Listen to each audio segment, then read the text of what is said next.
Hare Krishna. I hope you all can hear me okay. The audio is clear. Yes. Thank you. Thank you so much. So we will start with Mangalacharan prayers as we usually do. So I will share my screen. Today I'll be using a slightly different format of screen sharing from the iPad.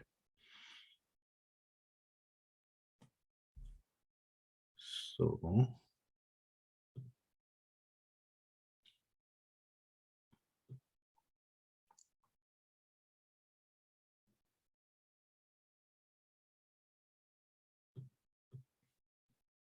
okay. Can you see the screen of the iPad?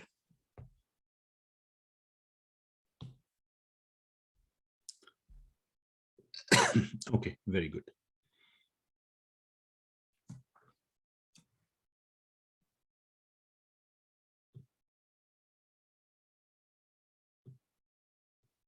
Is the screen clear and big enough? First time I'm doing this iPad-based sharing directly. Okay, thank you. Om Ajnanatimirandhasya Jnananjanashalakaya Chakshurunmilitam Yena Tasmai Shri Gurave Namaha. Shri Chaitanya Manobhishtam Sthapitam Yena Bhutale Swayam Rupah Kadamahyam Dadati Swapadantikam Vandeham Shri Guru Shri Yuta Padakamalam Shri Gurun Vaishnavamscha Shri Rupam Sagrajatam Sahagana Raghunathanvitam Tam Sajivam Sadvaitam Savadhutam Parijana Sahitam Krishna Chaitanya Devam Shri Radha Krishna Padan Sahagana Lalita Shri Vishakhanvitamscha Nama Om Vishnu Padaya Krishna Pristhaya Bhutale Srimati Bhakti Vedanta Swami Niti Namine Namaste Saraswati Devi Gauravani Pracharine Nirvishesha Shunyavadi Paschatya Desha Tarine He Krishna Karuna Sindho Deenbandho Jagatpate Gopesha Gopika Kanta Radha Kanta Namostute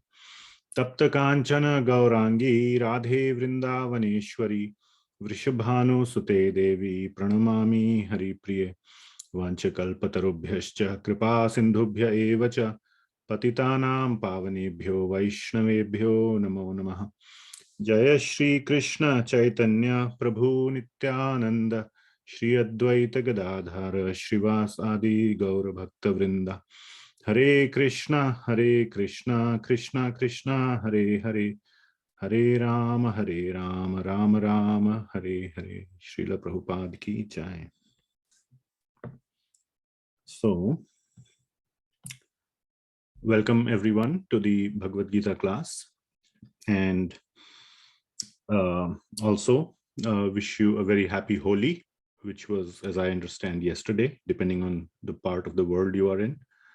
And also in the Gaudiya Vaishnava Sampradaya, for the followers of Sri Chaitanya Mahaprabhu, yesterday was a very important festival, which is the appearance day or birthday of Lord Chaitanya Mahaprabhu, which is known as Gaur Purnima. So Chaitanya Mahaprabhu is none other than Lord Sri Krishna himself, who came to Earth, planet Earth, 500 years ago. And like we celebrate Sri Krishna Janmashtami, we also celebrate Gaur Purnima. It falls on the same day as the Holy Day. So wish you all a very happy Gaur Purnima as well. So we will start with chapter 8 of Bhagavad Gita today. We should have been done by our Bhagavad Gita course by now. We said 6 months, but it's longer than 6 months. And we are still not even halfway. So, but we are doing a XL version or double XL version, like a t-shirt size, XL, small, medium, large. So we are doing a XL version. So please bear with me, since these are getting recorded and I'm posting them on YouTube, etc. This is a, next version. I really want to do a crash course version, like a small or a medium version, S or M. So the one that we did last time was like an L version. We completed that in 40 weeks, almost. approximately. I can't remember, somewhere like that. This might go to, I don't know, 50 weeks or something. I don't know. We'll see. After chapter 9, we might pick up pace. Chapter 8 and 9 are the crux of Bhagavad Gita. They are right in the middle. It's like the sandwich, top and bottom is bread, but the real, whatever you can call it, aloo patty or whatever, is in the middle, which is the most tasty part. So in the same way, the middle chapters 7, 8, 9, 10 are very, very, very important. So chapter 8 is titled Attaining the Supreme. It is all about answering Arjuna's 7 questions. Arjun asks 7 questions. So before we get into that, I want to give an overview of chapter 8 so that you are clear what to expect. Now, before we go forward, like we always request, if possible, turn on your videos. It's nice to see you. Little bit makes it more personal. And that is secondary. The most important request is, please find a nice quiet place, like all the devotees who are turning on the videos. You can see they're very nicely, they're not they're multitasking or doing other things. So please find a nice quiet place and dedicate these 2 hours to Bhagavad Gita study. So let me share my screen again and we will get started.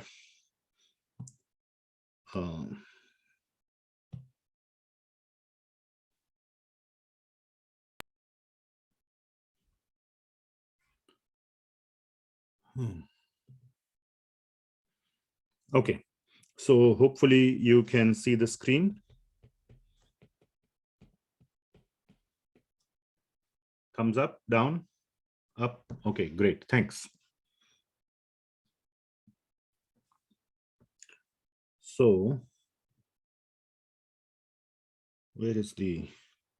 Interesting. Oh.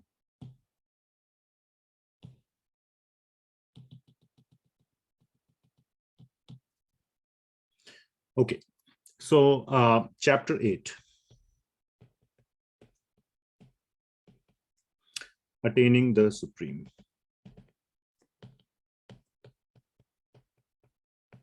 So in the sort of the main emphasis of chapter 8, the main points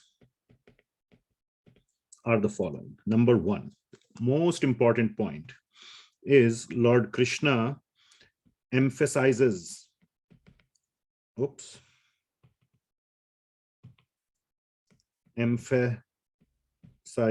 emphasis on pure bhakti.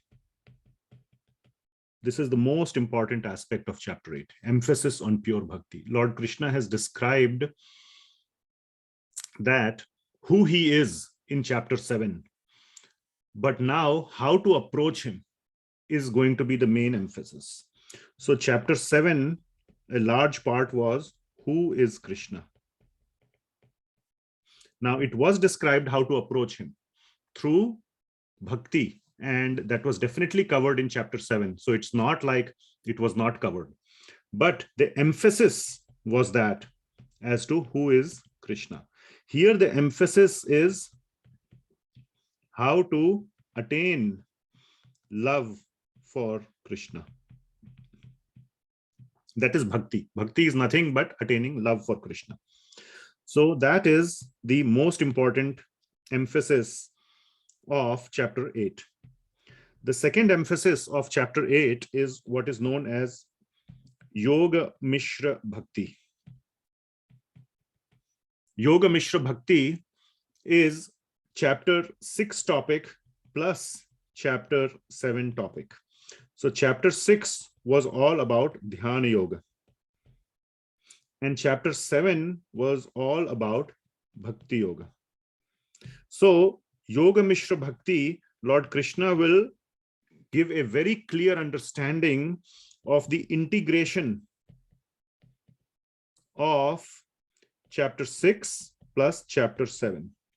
Now, this has also been covered in chapter 6, if you remember, in verses 29, 30, 31, 32. So chapter 6, 6.29 to 6.32, this was covered to some extent, but it will be very discussed in more detail. To now that we understand bhakti, by the time we were reading chapter 6, bhakti was not fully introduced. But in chapter 7, bhakti has been fully introduced.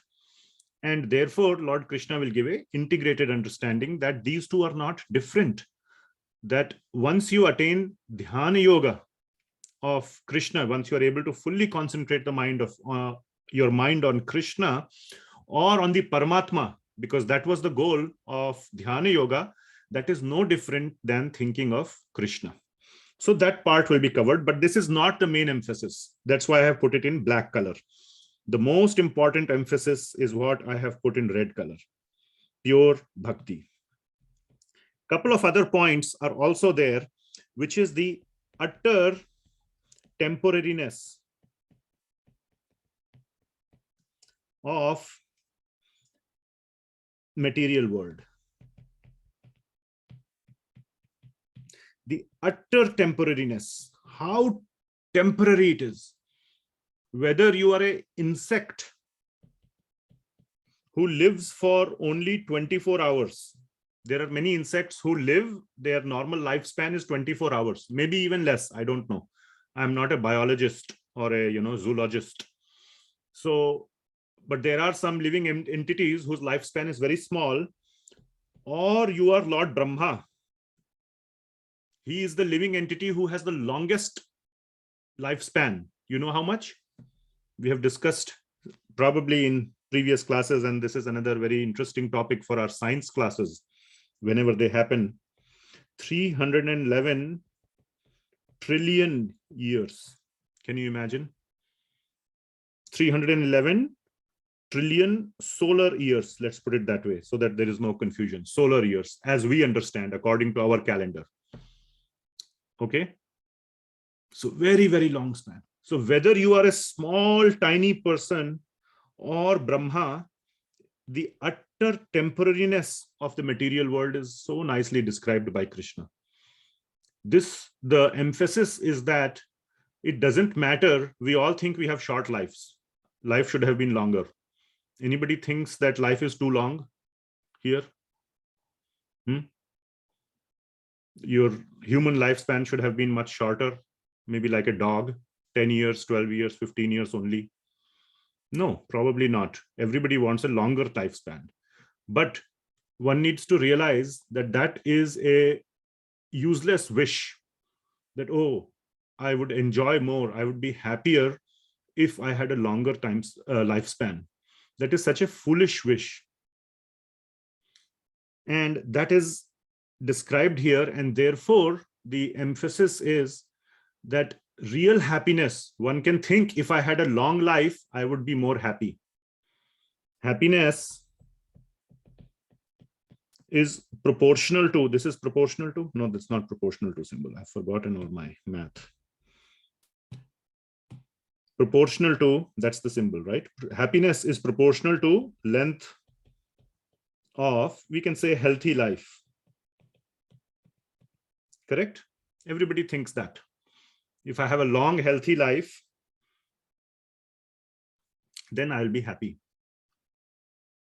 This is the utter foolishness of this premise is shown here. What Krishna describes, that happiness is directly proportional to our bhakti towards Krishna. So this is real happiness, and this is the false sense of happiness. So this is also going to come up, because death is associated with the length of life. Death curtails the length of life.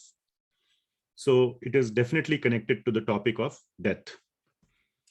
And then a fourth topic is two types of destinations.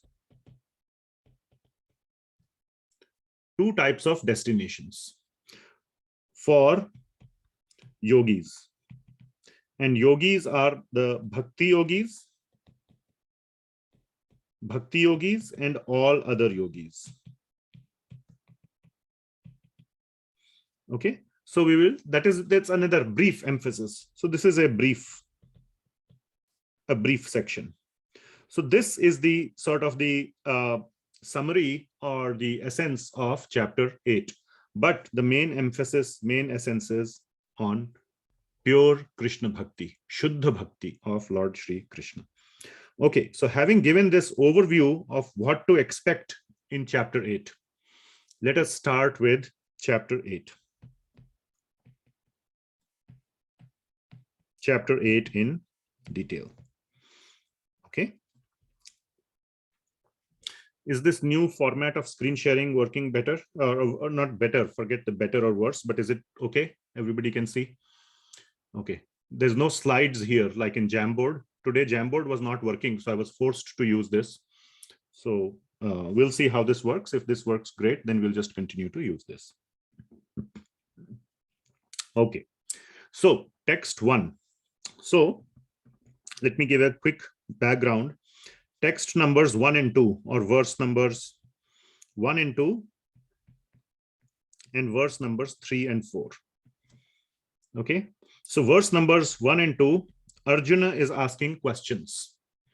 And Arjuna asks 7 questions. Okay, 7 questions. 6 questions are what is? And 6 things. What is this? What is this? What is this? What is this? What is this? What is this? 6 questions. And the 7th question is how to remember Krishna at the time of death. How to remember Krishna at the time of death. Now, this question is coming, this last question is coming from previous chapter, verse number 30, where if you go to the previous chapter, chapter 7, verse 30, Lord Krishna is saying, Prayana kale cha api mam te vidur yukta chetasaha. That those, so, you know, the first line is sa adhibhutam adhidaivam mam sa adhiyagyam cha ye viduhu. Those who understand me as everything, that everything comes from me. What all? Adhibhutam, adhidaivam, adhiyagyam. They are all me. Basically, one who considers me to be everything. Krishna to be the source, one who considers to be Krishna to be the source of everything. He can remember me even at the time of death. Apimam, not only at the time of death, but also at the time of death. That's a very important point. If you missed that or you want to refresh, please go and look at the recording of last week.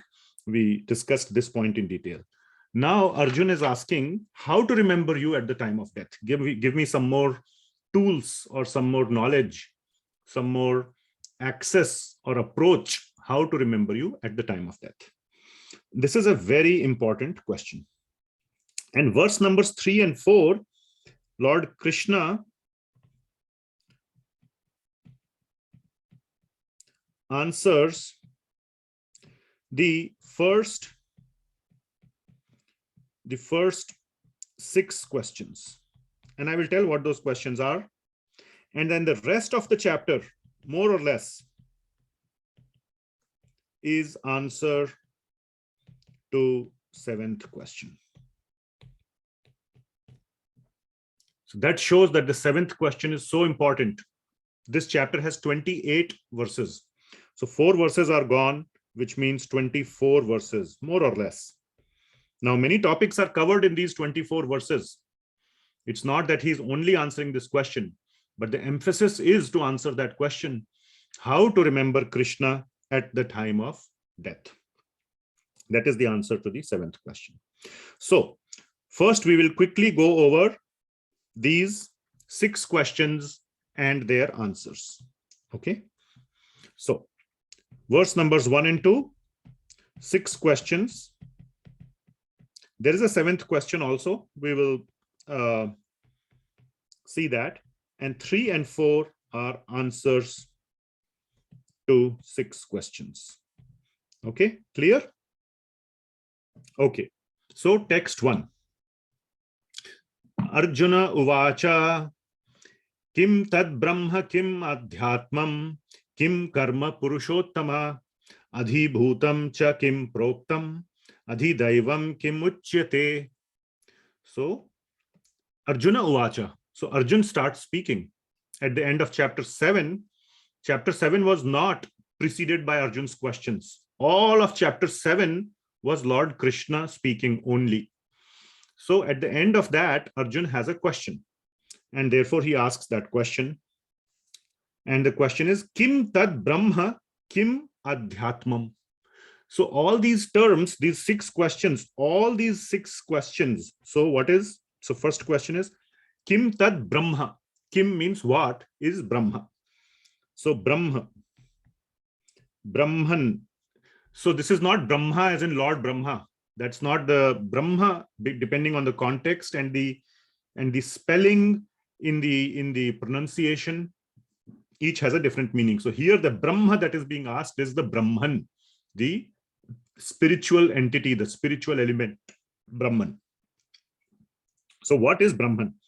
So let me delete this. So what is, so what are the 6 questions? What is, question 1, Brahman. Question 2, Kim Adhyatmam. What is Adhyatmam? Adhyatmam. Okay. Kim Karma Purushottama. What is Karma?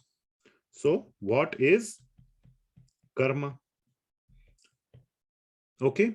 Adhibhutam cha kim proktam. Proktam means is called. What do you call, or what is adhibhutam? What is it called as? So basically, what is adhibhutam?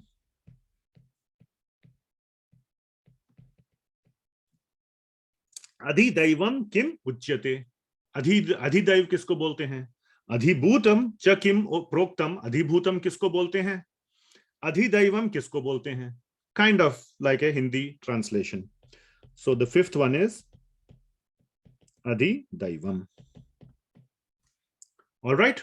So 5 questions have been asked in first verse. Now we will go to second verse. We will complete all the 6 questions. Adhiyagya katham ko atra. Adhiyagya kya hota hai? What is Adhiyagya?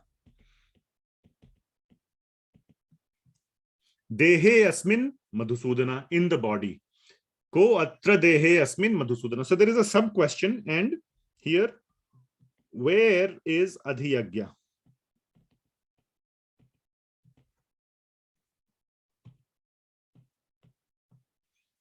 Okay.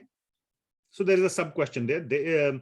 Ko atra dehe asmin Madhusudana. My dear Madhusudan. Madhusudan is the name of Krishna, another name of Krishna. My dear Madhusudan. Adhiyagyam katham. Adhiyagya kya hota hai? And ko atra dehe asmin. Where is it? In the situated in the body. And finally, the 7th question comes. Prayana kale cha katham geyo asi niyatatma bhihi. How to remember this geyo asi niyatatma bhihi. One who has lived a life of control, niyama. How can such a person remember you? Geyo asi. At the time of death, prayana kale. So, how to remember you at time of death? Okay, so these are the 7 questions that have been asked. So, Lord Krishna will answer these 6 questions in verses 3 and 4, 8.3 and 8.4. Okay, so we will see their answers. So this was 1 and 2. 8.1 to 8.2. Now 8.3 to 8.4.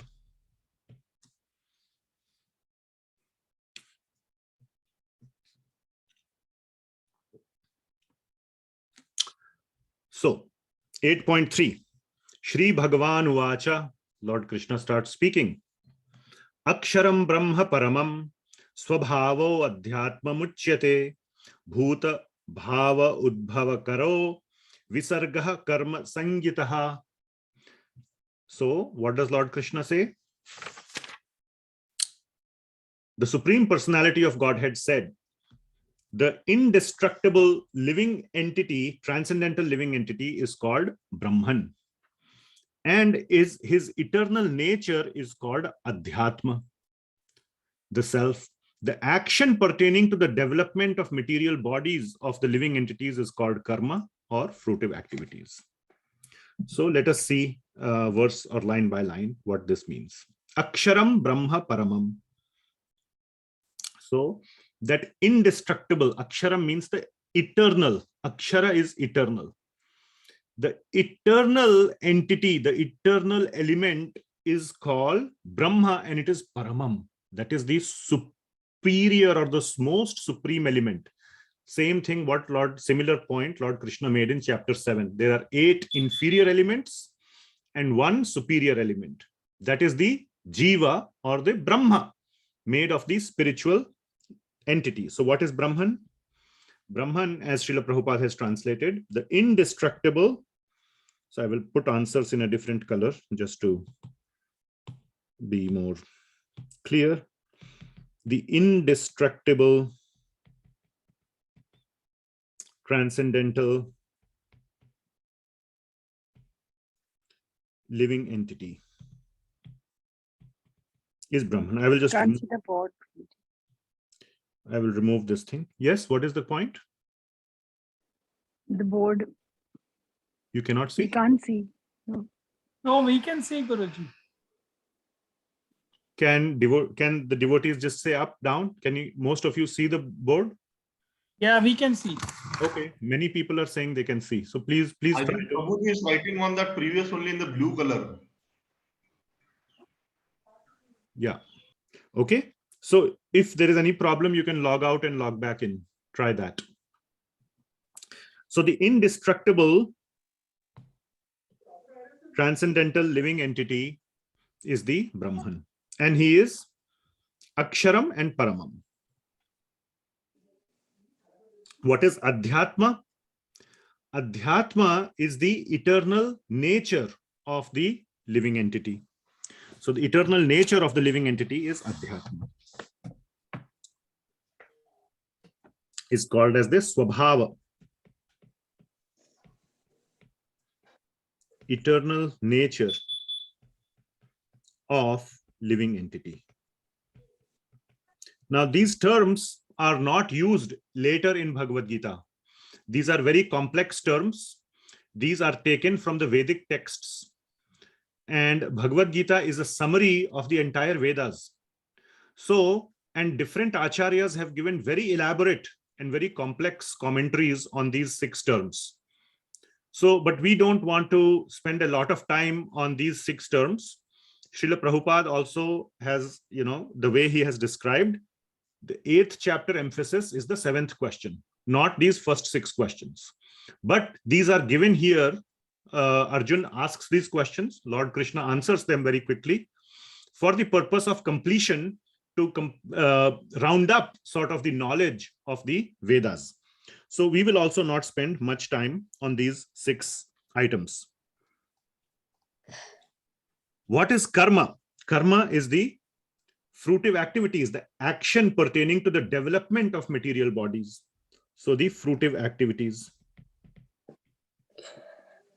Okay, how the living entity basically gets entangled or de-entangled, both. Entangled or de-entangled. Kindly mute yourself. Okay, I have muted. In material world. That is karma. We have discussed this in so much detail, what is karma, in chapters 3 and 4. Then what is adhibhutam? So that is going to be answered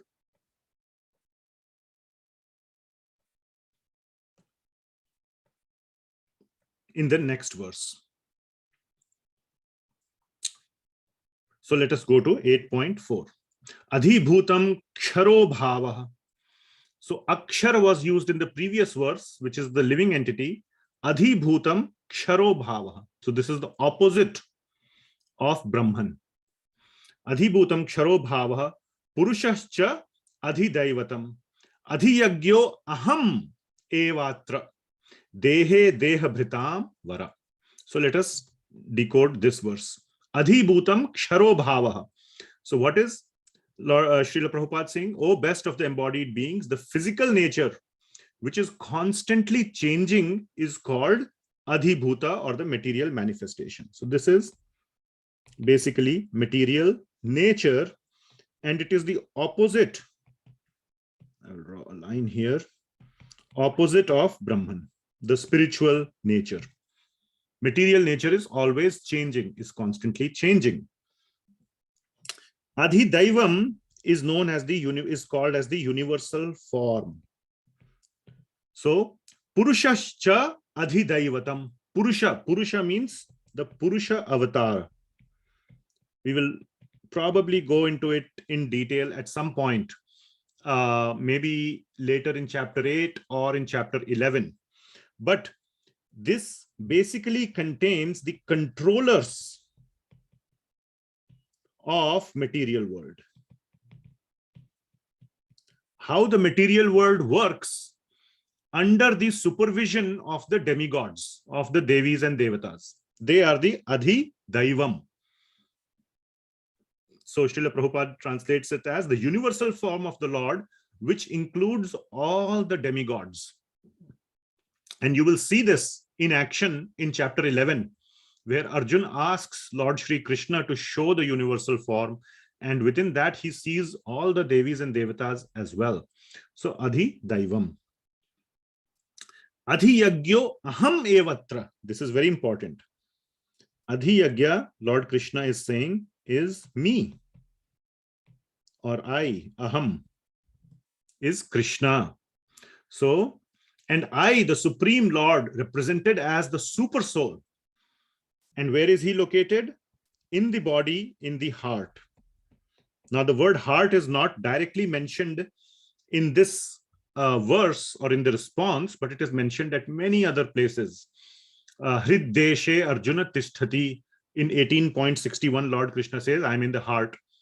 Hridde Deshe, in the location or desha, or the region of the heart. Hriddeshe Arjuna Tisthati. So 18.61 he says, and many other places Lord Krishna says, I am located in the heart. So here he says that Adhiyagyo aham evatra. I am the Adhiyagya. I am the one. The Adhiyagya. Adhiyagya means the master of all the sacrifices, of all the yagyas. We discussed this in 5.29 also. What was 5.29? How does that start? Come on. Bhoktaram. Bhoktaram Yagyatapasam. I am the enjoyer, Bhokta. Bhoktaram Yagyatapasam, of all the yagya and tapasa. And then in 9.24, also Lord Krishna says, Aham hi sarva. What is that? Aham hi sarva. Let me look at it. Yagyanam. Aham hi sarva yagyanam bhokta cha prabhur evacha. So I am the bhokta and the prabhu, the lord of all the yagyas. That is nothing else other than adhiyagya. So Lord Krishna is saying, I am the enjoyer or the master of all the yagya. So adhiyagyo aham evatra dehe deha bhritam vara, and I am located in the body, in the deha of the deha bhritam, of the body. So that is 8.3 and 8.4. Okay. So these points have been answered. Now comes the most important question. 8.5, or answer to the most important question. Answer of how to remember Krishna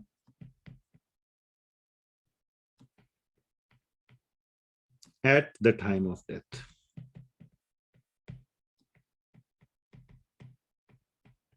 That is the most important question. And Lord Krishna answers very succinctly and in a very key word. There's a very important word which I will emphasize. In that, the answer is given. So this is a very famous verse, and it is a verse to be memorized. So we call it a key verse for memorization. You must memorize this verse, KVM. Antakale cha mameva smaran muktva kalevaram yah prayati samadbhavam yati nasti atra sanshayah. So let us see. Lord Krishna is very directly saying, Antakale cha mam eva. Antakal. You all understand what is Antakal? At the time of death. Cha mam eva. Me. Smarana. Who is remembering me? Smarana. Smarana is very, very important word. Remembering. Smarana. Muktva kalevaram. Who mukti, who leaves. Mukti means to leave or to get detached from. Kalevaram, from the body. Okay. So one who leaves the body at the time of death, antakale cha mameva, muktva kalevaram, leaves the body permanently. This also means that you can leave the body and come back. There are other siddhis, other processes by which a living entity can temporarily go out of the body and come back. They are called near-death experiences, and so many other. I can tell you some stories about it if there is time. But when one permanently leaves a body, muktva kalevaram, smarana mam, one who remembers me at the time of leaving. Yah prayati sa madbhavam. What happens to him? He goes to madbhavam. He comes to me. He attains my nature, which means Krishna's nature is spiritual. He becomes completely spiritual. Madbhavam. Now here Krishna is not saying he becomes me. He attains my nature, madbhavam, which means he becomes completely spiritual. Krishna does not have a material body, which means that one completely quits the material body, does not get another material body. Now it was mentioned very clearly in chapter 2 that one gets material bodies one after the other, isn't it? So in chapter 2, for example, it was said, Vasamsi jirnani yatha vihaya navani grihanti naroparani, that one changes the body as one changes clothes. So very clearly it was given there that changing the body is a thing, is a valid thing. You go from one body, after death, you go to another body. Now here Lord Krishna is saying, you go to madbhavam, which means you become completely spiritual. You do not get a material body. Yati nasti atra sanshayah. Of this, there is no doubt. Na asti nasti atra sanshayah. There should be no other doubt. Lord Krishna is underscoring that point, that please do not have any doubt about it. Why is Lord Krishna saying that there should not be any doubt? Because we all doubt Krishna. Even if God comes and says anything, we doubt. So many people say so many things to us, we have doubts. Lord Krishna is actively asking us that please do not doubt what I am saying. This was also said in the beginning of the 7th chapter as well. So one should accept this point. It cannot be experimentally proven that if you die thinking of Krishna, what will happen to you when you die? You can only experience it when you die thinking of Krishna. And you should have absolutely no doubt that you will attain Krishna's nature. Mat bhavam, prayati mat bhavam. Yati nasti atra sanchayaha. So there are many, many things to be discussed in this very important verse. And let's go through some of the main points of this verse.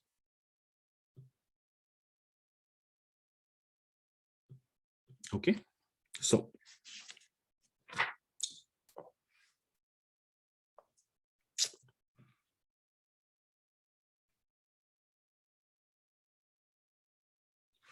the first important point is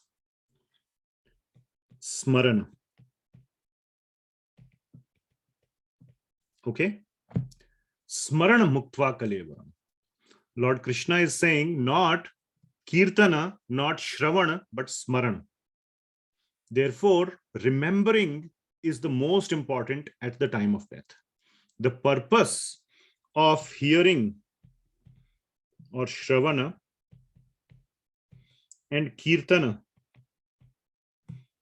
or chanting, I kind of switched it, is to generate smarana. Okay, and at the time of death, when one dies or is about to die, the last ability to go is that of smarana. How many people can speak anything at the time of death? It may be very hard. How many people may hear by the time they reach 80, 85, they cannot hear. By the time you reach 90, you may not be able to speak. At the time of death, both of those may be completely gone. But to remember is it may also go. Remembering may also go away. We will talk about that subject as well. What if I cannot remember Krishna at all? We will talk about that subject. But at least between the three topics of hearing, chanting or speaking, and remembering smarana, this is sort of the most reliable, especially at time of death. If one cannot speak, one may not be able to hear, but one may be able to remember. And just remembering is also enough. And it's in fact most important. So that is one point, that remembering.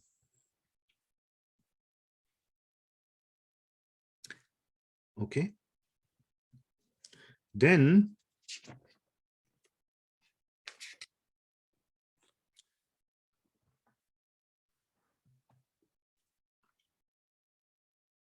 one second, let me look at a couple of things here.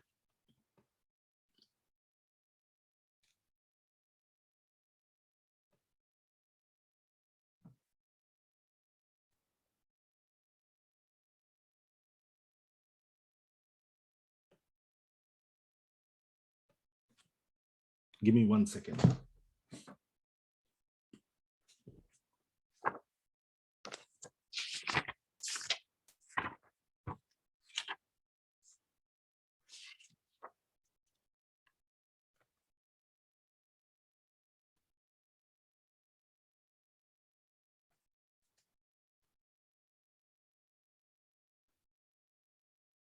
Yeah.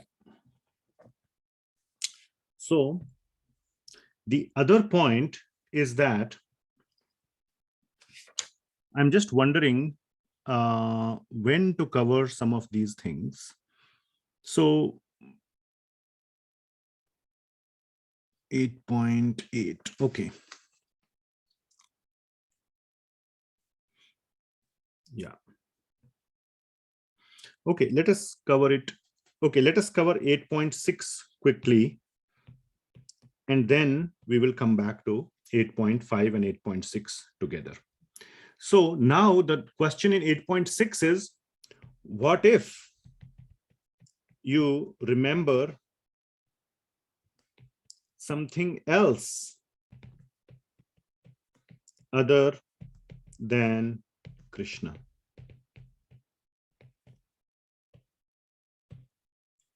So Lord Krishna says, Yam yam vapi smaran bhavan, tyajyat ante kalevaram, tam tam evaiti kaunteya, sada tad bhava bhavitaha. That whatever state of being one remembers when he quits the body, O son of Kunti, that state he will attain without fail. So basically, yam yam vapi smaran bhavan. Yam yam means whatever, this or that, yam yam, this, that, whatever state, vapi smaran bhavam. Whatever you are remembering at the time of tyajyat ante kalevaram. At the time of tyajyat means at the time of giving up, or the previous word that was used was smarana muktva kalevaram, tyajyat ante kalevaram. When you quit the body, tam tam evaiti kaunteya. That particular, whatever you were thinking, that particular thing, sada tad bhava, again, that nature you will attain. Evaiti kaunteya, you will attain. Tad bhava bhavitaha, you will get that bhava, what you were remembering. So basically the point is, whatever you are remembering,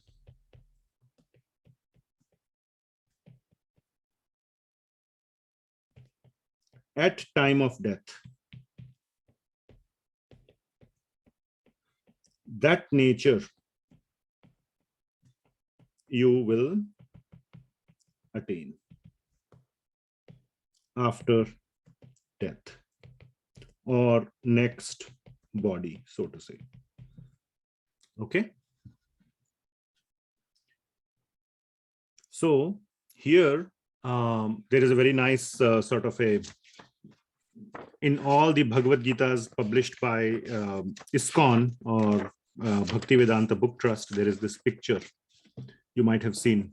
I can try to show it here in the screen. There it is given that if one is interested in sleeping all the time, then the next body may be, just as an example, that of a bear. A bear can sleep for 6 months, he can hibernate. If somebody is interested in eating all kinds of rotten things, one may become a pig. He can eat all kinds of rotten things and his stomach doesn't go bad. And if one is very interested in exposing his body, not wearing clothes and just exposing the body, then one may become a tree. Tree is always exposed and, ready to show its body to anyone who wants to see it, and so on. So just an example. One time Srila Prabhupada was asked that if somebody is always thinking of money, what might happen to him? So Srila Prabhupada said, yeah, in next life, he may become a small worm who lives in the bank vault where there is a lot of gold stored. He may become a small insect and he was always swim in gold. People want to swim in gold. An insect in a bank's vault literally swims in gold. So he can swim in gold like that. So like that, Srila Prabhupada has mentioned. And here, so that is the meaning of bhava. Yam yam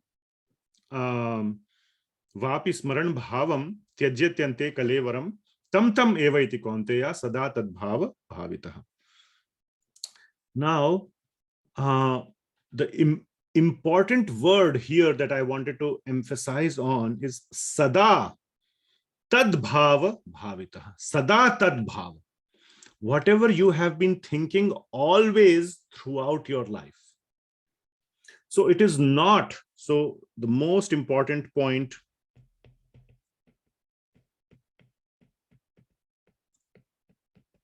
of course, the most important point, so I will say the most important point here is to remember Krishna. That is the most important point. But the next most important point, I will say the next most important point is this line 8.6b. Sada tad bhava bhavitaha. That what you have remembered always throughout your life. So it is not just at the time of death. Yes, it matters at the time of death what you are thinking. But what are you going to think at the time of death? What governs that? What governs what you will think at the time of death? Anybody has an idea? Body consciousness. Okay, thank you. Anybody would like to say that in a different way or their own something? Yeah, yes, Prabhuji. What they have been thinking throughout the life. Very nice. What they have been thinking throughout their life. That is what you might think at the time of death. Anything else? Anybody? Yeah, same thing, Prabhuji. I was about to say that whatever we do during the whole life will happen at the end. Yes. So you are all correct. So what influences our thoughts at time of death? What influences our thoughts at the time of death? The answer is, so this was the question.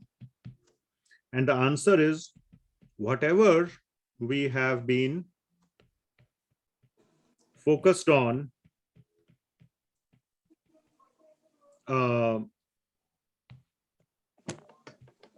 during most of our life. It's as simple as that. Whatever has occupied our mind throughout our life, most likely, 99.9999999%, that will be our thought at the time of death. Do not kid yourself that this will not be the case. Now, some people think when they read this verse, oh, if I can only think of Krishna at the time of death, I will attain his nature, which means I will become spiritual. I will quit this material body forever. No more material body. So somehow or the other, at the time of death, I will think of Krishna. But there is no need to think of Krishna during the life. During the life, I'll be eat, drink, and be merry. I will do all kind of sense gratification. Somehow I will hit a sixer on the last ball, so to say. Even though I have never played cricket in my whole life, on the last ball, somehow I will hit a six. Is that possible? Yes, it is possible. 0.000000001% or whatever, how many ever zeros you want to add, I don't know. It may be possible. But only the Tendulkars and whoever are the latest and greatest. I'm from Tendulkar era. So only those people can hit a six or have a chance of hitting a six on the last ball because they have practiced that throughout their life. So here, that is what sada tad bhava bhavita, that whatever you have been thinking, and you will think that at the time of death, that bhav you will attain. And that brings us to a very wonderful story, that of Citizen Kane. This is a movie, and I know I have shared this before, but there are many people who might have not joined at that time or might not have heard that class. This is a very old movie, a very instructive movie. Now it's a Hollywood movie, one of probably a Hollywood hit movie of its time of the 1940s or 1950s. It's a black and white movie.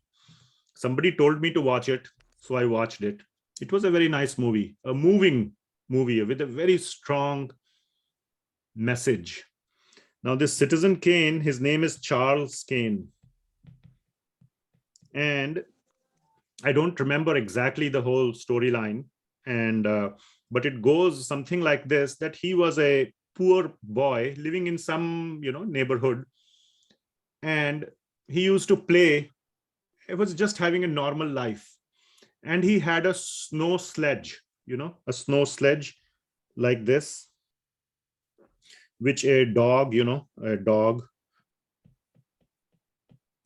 would pull it with a rope, and the boy would stand on this and have fun, on the snow. So this kind of rolls or like slips on the snow, a snow sledge, basically. And this was his most, and he was probably living in some northern country where there was a lot of snow. So he would play on his snow sledge so much, and he would love that. And then something happens in this boy's life. I think his mother abandons him, or something gives him to the care of his some uncle or auntie or something like that. And then something, lot of turbulent things happen in this boy's life. And he determines that I will become a powerful person. Somehow that determination comes that, no, I will show it. I will show the world, something like that. He starts working very hard, and he starts becoming a rich person. And to the extent where I think he either runs for president or he supports the president of the country who gets, elected. He gets married to the president's daughter or something like that. He becomes like a really important person in the world, a very rich man. He becomes, I think, the world's richest man. He owns the world's richest bank or something like that. So he becomes a very famous, very rich, so to say, materially very successful man. Okay. And then, he, on his last day, he's gathered by his family, and his family is there or whatever, and they are, looking at him, and he dies. And at the time of death, he utters one word. What is that word? Rosebud. Rosebud. He says this word and dies. And everybody who heard that is now thinking, what is the meaning of this word? Maybe he has given us a clue to some treasure.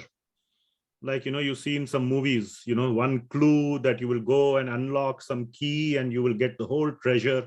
Or maybe this is some secret word that gives us the success formula, how to become successful or whatever, etc., etc. They were all speculating what this means. One journalist goes and, spends his good part of his career, several months, trying to figure out what is the meaning of Rosebud. And the whole movie, basically the movie starts with this death scene. And the rest of the movie is like a flashback where they show how this person was a child and then he becomes successful and all that. And at the ending of the movie is very, very nice, where they show that the journalist is not able to find out what is Rosebud. So he is very sad anyway. So he doesn't figure out what it is. And then the movie ends with showing that people are just clearing out his garage or his basement. They're just throwing the various things out.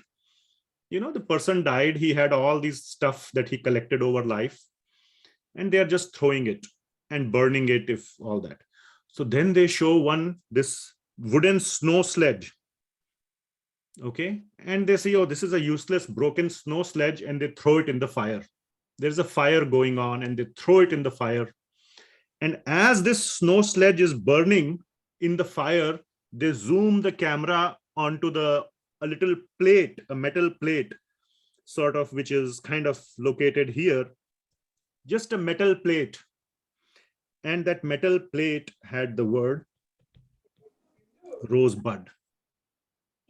And then that snow sledge, that wooden sledge, burns up. So what it means, this story shows that snow sledge is what he was remembering at the time of death.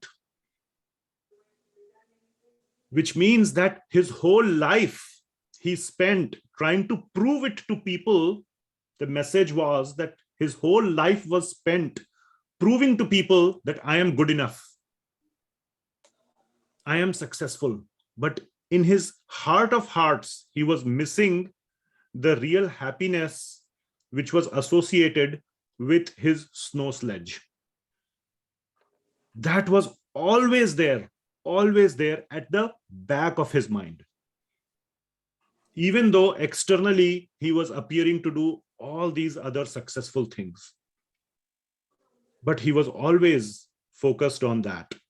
And that is what he remembered at the time of death.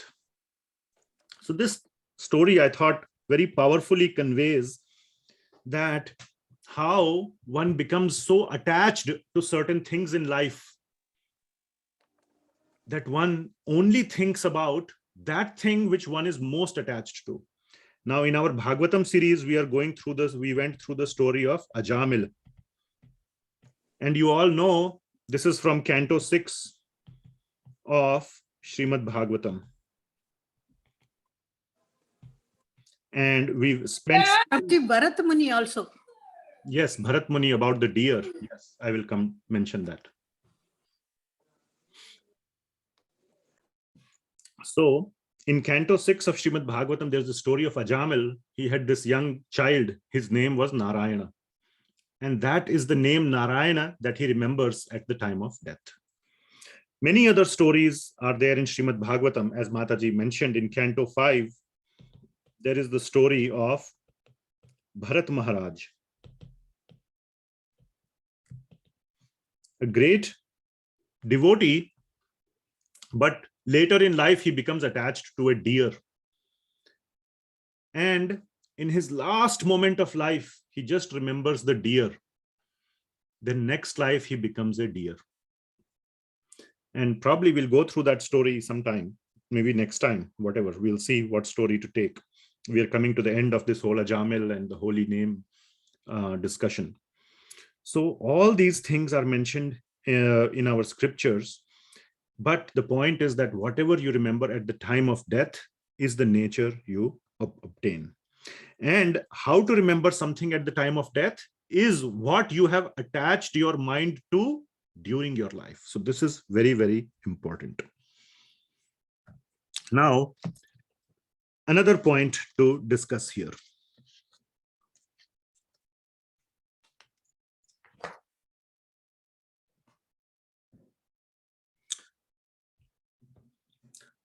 Another point to discuss is what happened.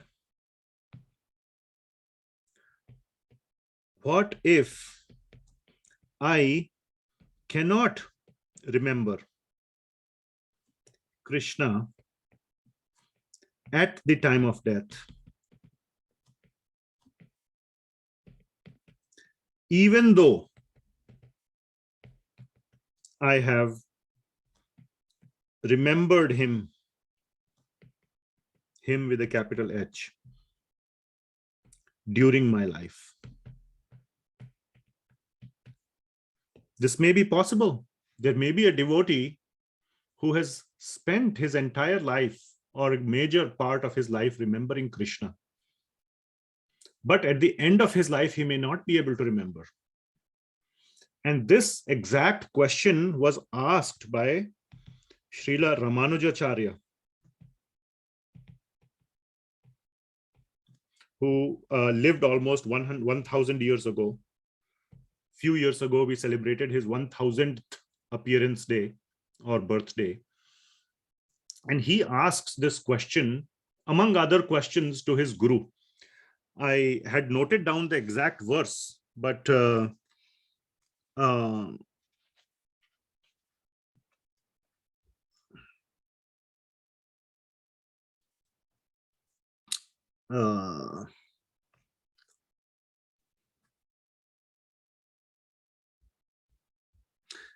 yeah, I can't remember the exact scripture where this was. I'll find out. I have it somewhere else in my notes. But he asked his guru, Kanchipuram, and about this question. And his guru, who, now there are different versions, whether his guru went and asked the deity, who was also named Kanchipuram, or the deity's name was Varadarajam. There are different references about it, but the response that he was given was very interesting. The response was that for a devotee, one should not worry whether he will remember Krishna or not at the time of death. What he should worry about is whether he is able to remember Krishna during the life. That should be the worry. Because if one remembers Krishna during the life, Krishna will make it a point to remember him at the time of death. Krishna will never forget his devotee. So even if the devotee forgets due to some reason to think of Krishna at the time of death, Krishna will remember him, and with his own hands, he will take him back with him. So a very, very reassuring response. So senior devotees have given a very wonderful explanation. There are two kinds of worries: a healthy worry and an unhealthy worry. Healthy worry is, how can I remember Krishna?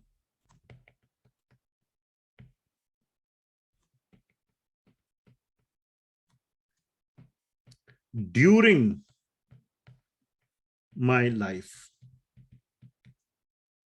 Unhealthy worry is, how can I remember Krishna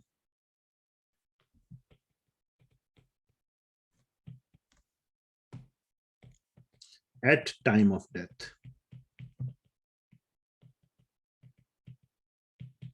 Okay, guess from the name itself, healthy and unhealthy, this one you should discard. Don't worry whether you will be able to remember Krishna at the time of death or not.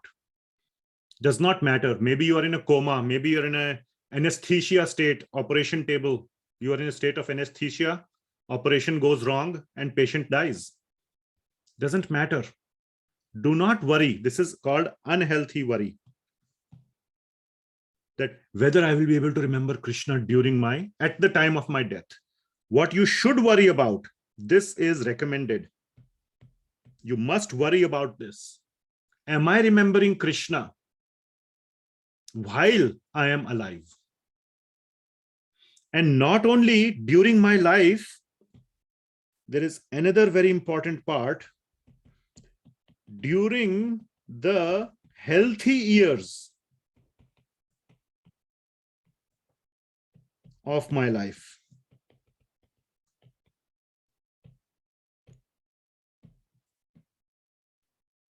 Am I remembering Krishna during the healthy years of my life? Because remembering Krishna when the body is healthy is much easier. When the body is diseased, when the body has become full of problems, it's much harder to remember Krishna. Your joints are paining, your hands are paining due to your diabetes and this and that and so many things. It's so hard to remember about Krishna when all these things are going on in one's life. So during the healthy years of one's life, one should strive to remember Krishna. That is the healthy worry. There is a very, very beautiful verse that Prahlada Maharaj, now I need to find that verse. So let's see if I can find it. I don't have it in my notes, but I remember it exists. And I have referred it several times. I think it is in chapter 6, verse number 5 or 6, I think. Yes, verse 5.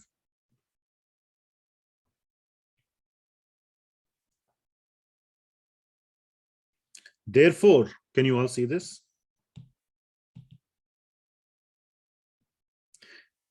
Therefore, while in material existence, a person fully competent to distinguish wrong from right must endeavor to achieve the highest goal of life as long as the body is stout and strong and is not embarrassed by dwindling.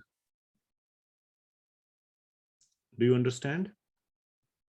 So one must remember Krishna not when the body is embarrassed by dwindling, which means it has become old and cannot perform any functions. Not at that time. Of course, if you have missed the opportunity, there is no other time left. Definitely you do it at that time. But for those that are younger with their able bodies, the instruction is to utilize the human body to practice remembering Krishna when the body is healthy. Then it will be much easier to remember Krishna when the body is dwindling. And this is Prahlada Maharaj, or the boy, little boy Prahlad, sharing this with his other schoolmates. The name of the chapter, if you see, is Prahlad instructs his demoniac schoolmates. If you remember the story of Prahlad, Prahlad is a young boy, and he is the son of, who is he the son of? The greatest demon ever known to, the greatest demon ever known to anybody, Hiranyakashipu. And he wanted to teach his son all the demoniac things. So he sent him to a school where they were teaching all demoniac things, and even the schoolmates were like that, because association is so important. He knew that, Hiranyakashipu. So he put him in the association of demoniac teachers and demoniac students, both.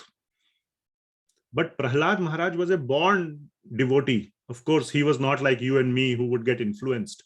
From birth itself, he was a pure devotee, so nobody could influence him. He had come there to deliver everyone else, including Hiranyakashipu, and definitely his schoolmates.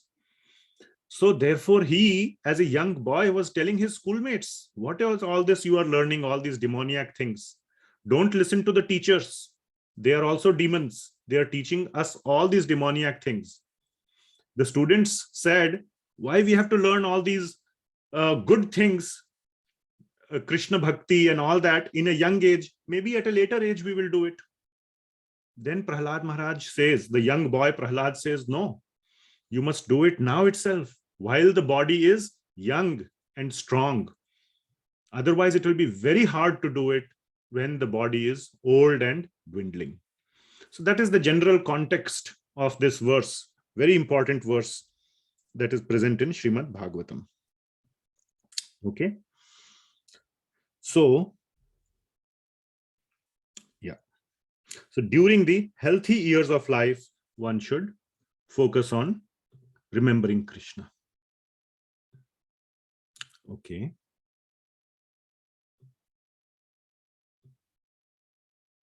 Okay, there are some chat messages. A lot of them I will read them later. So, okay.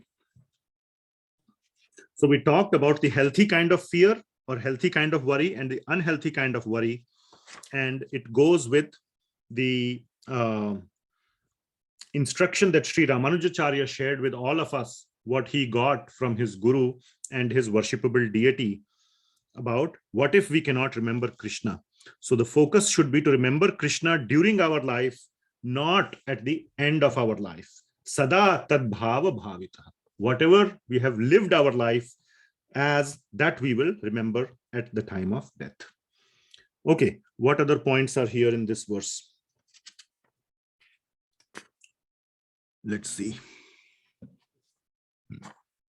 8.6.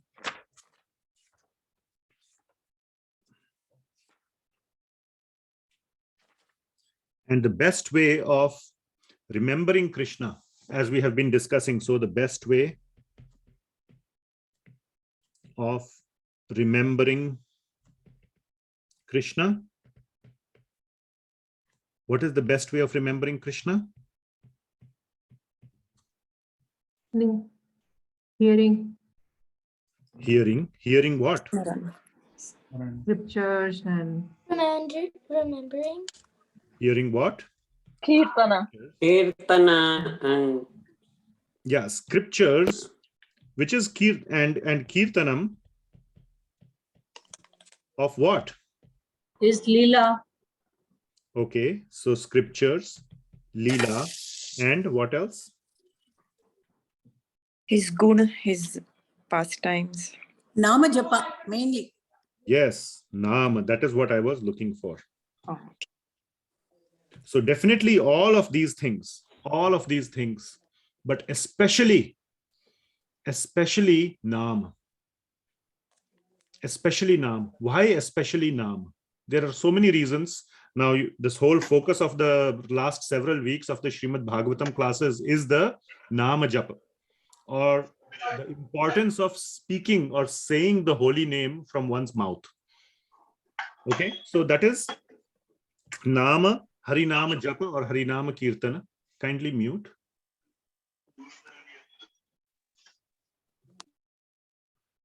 Don't play with your phone, okay, or your computer. Just leave it there, unless you want to unmute and say something, okay?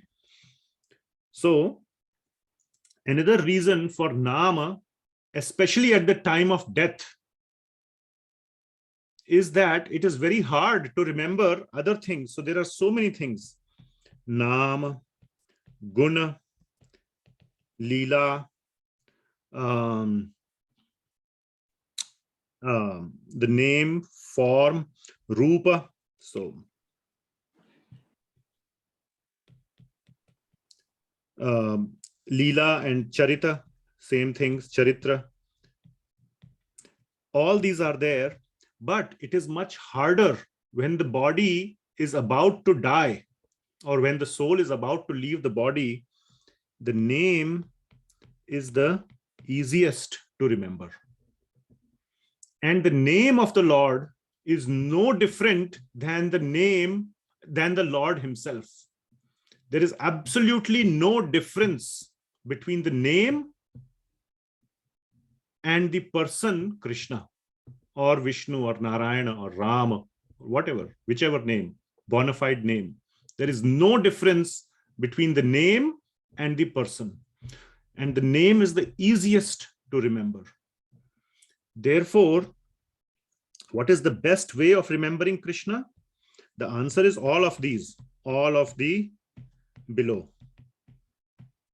But one should spend dedicated amount of time, some dedicated amount of time, 15 minutes, 10 minutes, start with 5 minutes if possible, then increase from there, some dedicated time to do what is known as Harinama Japa.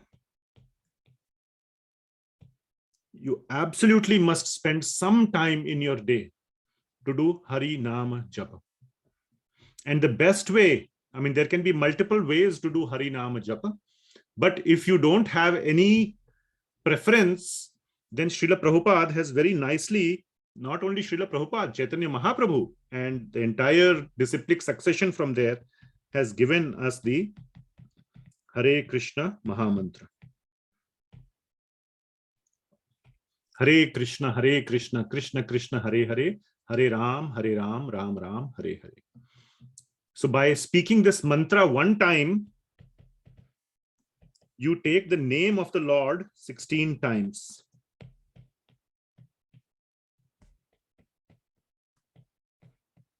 Rama and Krishna.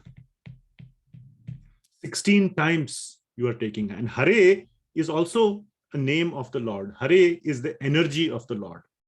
So Hare, so you can say Hare,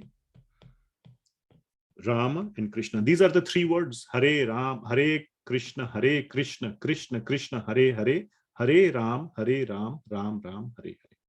These 16 words comprised of these three names, you're taking the name 16 times. And this is very, very essential practice. When Srila Prabhupada passed away, I'll just put it in black color now. It's easier to see.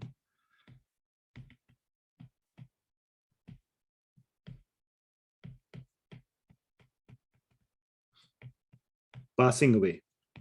There is a full video. Now you may think it's not such a good thing to, video record a dying person. Some may consider it very graphic. Some may say, put a warning, graphic, whatever thing coming, please, warning to viewers. No such thing. The life of an Acharya is to demonstrate Krishna Bhakti throughout the life. Acharya. Acharya means he is demonstrating achar, how to behave. So even at the time of death, Srila Prabhupada wanted his video to be recorded. And you can see, you on YouTube, you can go and whatever, see Srila Prabhupada passing away or something like that, last moment or disappearance. This happened on 14th November 1977 at around in sometime in the evening. I can't remember the exact time. And it's clearly, you can see his last breath. If you look very carefully, you will recognize the last breath. You can see him very slowly breathing. And with every breath, very softly, you can hear the word, just the word Krishna. Not even Hare, the mantra. At that time of death, you can't even say the whole mantra. And then very clearly you can make out, yes, that was the last breath. And with the last breath came out the word Krishna. And then he stopped, and that was his last breath, Antakala, so to say. Now he is a Param Siddha. There is no Antakal for such a person, but at a material level, from our vision, we saw his Antakala. I didn't see it, I saw it on YouTube. So, but you all can see and gain inspiration that this is the example of a perfect life. All right. If you can take the name of Krishna at the time of death, that is the perfection of life. Nothing else is needed in your whole life other than taking that name. Okay. So a lot of discussion on 8.6. Now let us go to 8.7. So we had all this discussion on 8.5 and 8.6 about how to remember Krishna at the time of, or the importance of remembering Krishna at the time of death, and what happens when you remember something else, like rosebud or a deer in the case of Bharata Maharaj. Now Ajamila, you can say, was lucky because he named his son Narayana, and he uttered the word Narayana at the time of death. So you can say Ajamila was that example of that person who hit a 6 on the last ball. Even though he had not practiced playing cricket for so many years, somehow he happened to hit a 6. You want to take that chance? Fine, be my guest. I suggest you practice. That is a more sure shot way of hitting a 6. Okay, instead of leaving it to chance, complete, like a complete lottery. Now 8.7 starts with a very, very famous word, tasmat. Tasmat means therefore. Very important word. Any verse or any line in Bhagavad Gita that starts with tasmat, you must pay very careful attention to this line. And therefore 8.7 is also called a KVM, because it is showing it's almost like a theorem. Therefore, like in math, you say QED at the end. You know, this is the last theorem, whatever you've proven. Tasmat is like that. Tasmat sarveshu kaleshu maam anusmara yuddhacha mai arpita manobuddhir maam evaishyasi asamshaya. So let us look at this line, or line by line. Tasmat sarveshu kaleshu. So Lord Krishna is now emphasizing it, expanding on that. Now he's not saying tasmat antakaleshu ma manusmara. Did he say that? Tasmat antakaleshu, that at the time of death remember me? No. That is not what Lord Krishna is saying. Lord Krishna is saying tasmat sarveshu kaleshu. All the time. What do you do all the time?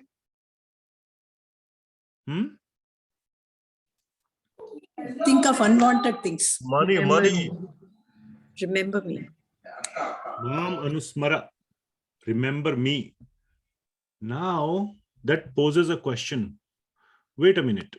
If all the time I'm remembering Krishna, then where is the time to do anything else? What about my family? What about my job? And to Arjuna, if he's saying Tasmat Sarveshu Kaleshu Ma Manusmara, then he will say, okay, let's go to the jungle, forest, and let's do Ma Manusmara. Leave the battle to Yudhishthir and Bhim and all the others. No, that is not the instruction either. The instruction is Mam Anusmara plus Yuddha. This plus sign is Cha or Cha. And, not or. And. Mam Anusmara and Yuddha Cha. And fight. So it is not Krishna's instruction to give up your duties. Arjuna had a duty to fight. So you must do your duty. And remember Krishna. Both. Now, here many people ask, wait a minute, how can I do both? How can I remember Krishna and do my duty? Take care of family, do my job, whatever may be the case. Now, I can prove to you that you can do two things at the same time.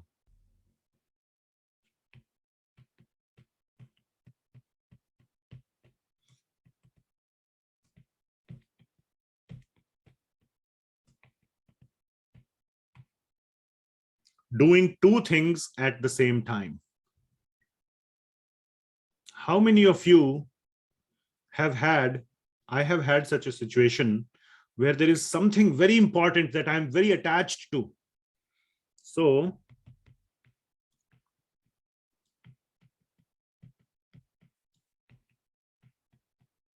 something or someone. Okay? Very, I'm attached to somebody or something a lot. Okay? And that thing is undergoing some deep trouble. Do you still do your duty? Remember or imagine that somebody very close to you is about to die.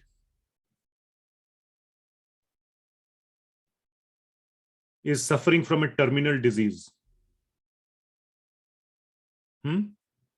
It has happened in my wife's case. My wife's mother, my mother-in-law, was suffering from terminal cancer, lung cancer, and during those months, even though she was doing her duty, she was cooking for, the family, and she was doing, cooking for the Lord, bhoga. Of course, we are not at such high level of consciousness to always think of the Lord, but doing all the daily routines. But what was always there at the back of her mind? Whose thought was there? Always. Her mother.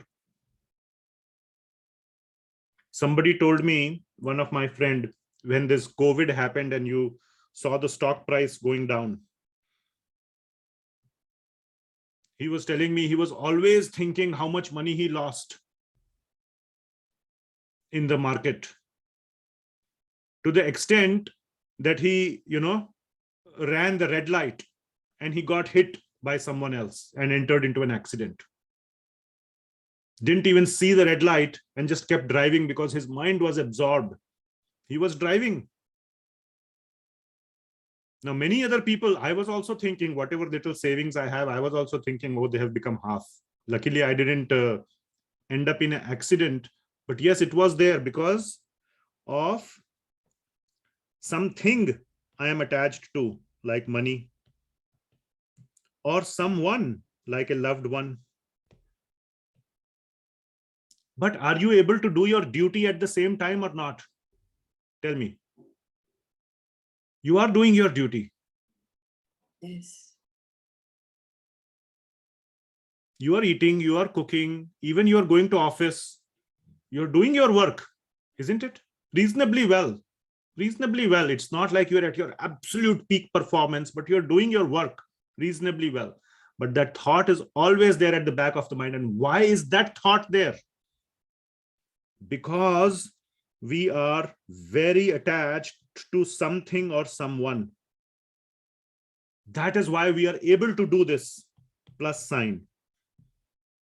Now, having proven that it is possible, to do this, the only thing is to replace that someone with Krishna.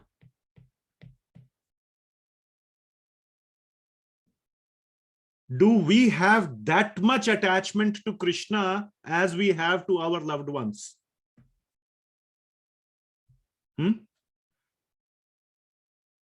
For many of us, like for me, it is theoretical. But that is the meaning of shuddh bhakti.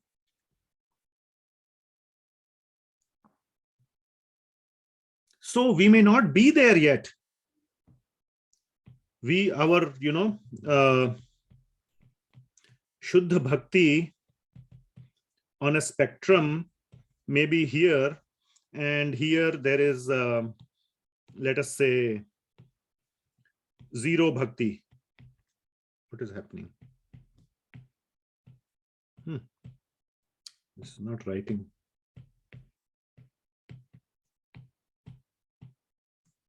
I'm not able to write properly. Okay, zero bhakti and shuddha bhakti. Maybe I am here. Zero bhakti. But try to go, make little progress. Try to come here. Maybe it will take, I don't know how many millions of years to reach here, but don't worry. That is the point. This is unhealthy worry. One sec. Let me kill this app. This is giving some problem, and we'll restart the app. Okay. Hopefully it's better now.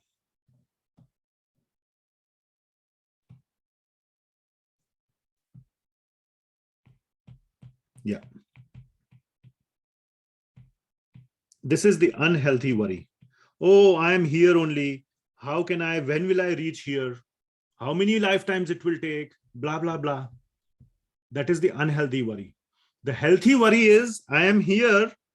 Am I making progress this side or am I going back? Let me make some forward progress. That is healthy worry. Okay. So we may never reach that point where we can always think of Krishna. There are very, very, very few living entities who can always think of Krishna. For example, like the gopis. All they can do is only think of Krishna. Even when Krishna had left the gopis, when they would hear Krishna has a headache. Now Krishna has a transcendental headache. He's a spiritual entity, but he also has headache. But his headache is only to generate the love in the gopis. When the gopis would hear that he has a headache, they would all get so, sad. How can we relieve Krishna's headache? How can we help his headache to go away? They would think like that. Like a mother with a newborn baby. How many mothers have had babies? All your children were babies at one time. If the baby even little bit has fever, the mother goes, oh my God, what is happening? Run to the emergency room, run to the hospital, run there. The doctor is, Baba, it's just a fever, just go back, everything will be fine. But they get so worked up because there is that extreme attachment. So that was the level of attachment the gopis had for Krishna. Anything, if Krishna would even sneeze, they would think, oh my God, what has happened to my dear Krishna? So much love and attachment they had. Can we have a little bit, 0.001% of that attachment to Krishna? Then that is wonderful progress for one lifetime. And Krishna will do the rest. You don't have to have hundreds of lifetimes. Krishna will say, okay, little bit progress, don't worry. I will complete the rest. 100 questions in the question paper, you answer one question correctly, Krishna will say, okay, good. I will answer remaining 99. Come. So don't worry. Do not worry. Just make little progress. Krishna will do the rest. So you should not worry. Okay. So this was the discussion on few words, tasmat, first of all, therefore. So that is the most important word, tasmat, which means it's a theorem, which means it is packed with learning. So what is the first point? Sarveshu kaleshu means all the time. So we discussed that. Not just at the time of death, but all the time. That is point number 1. Point number 2, Mam anusmara means remember me, plus yuddha means remember me plus continue to do your duty. Both. This plus sign is very important. Cha, mam anusmara yuddha cha. So what is the time? 8:08. The second line is also very important.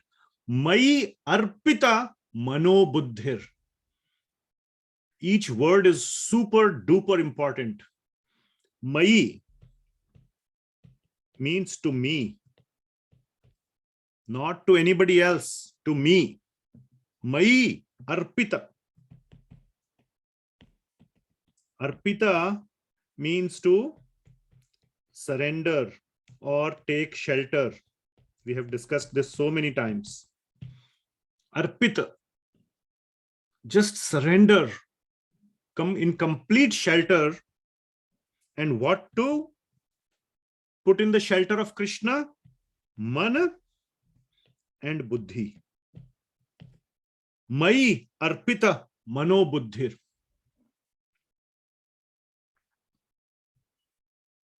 Okay, Mai arpita mano buddhir. Do this. What will be the result? The result will be Mam evaishyasi. Mam eva eshyasi. You will come. Eshyasi. Ao. You will come. Mam eshyasi. Eva eshyasi.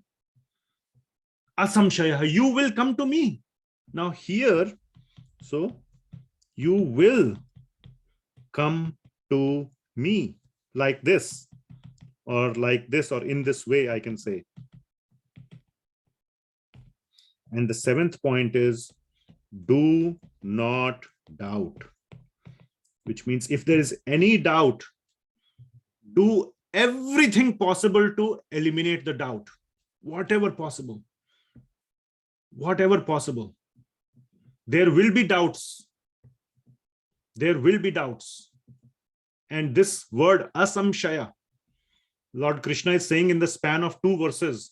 Just 2 verses ago, Lord Krishna said, Yati nasti atra sanshayah antakale cha mameva smarana muktva kalevaram yah prayati samadbhavam yati nasti atra sanshayah. There is no doubt about this. And here Krishna is actively saying that you should not have any doubt that this will happen. What will happen? That you will come to me. And if there is a doubt, do everything possible. If you don't trust my words, go and trust the words of whoever you trust, or do your own experiments. Somehow or the other, eliminate the doubts. And then you will come to me. And in this whole verse, if you see, there is nothing about death. In fact, it is all about life. As you can see here,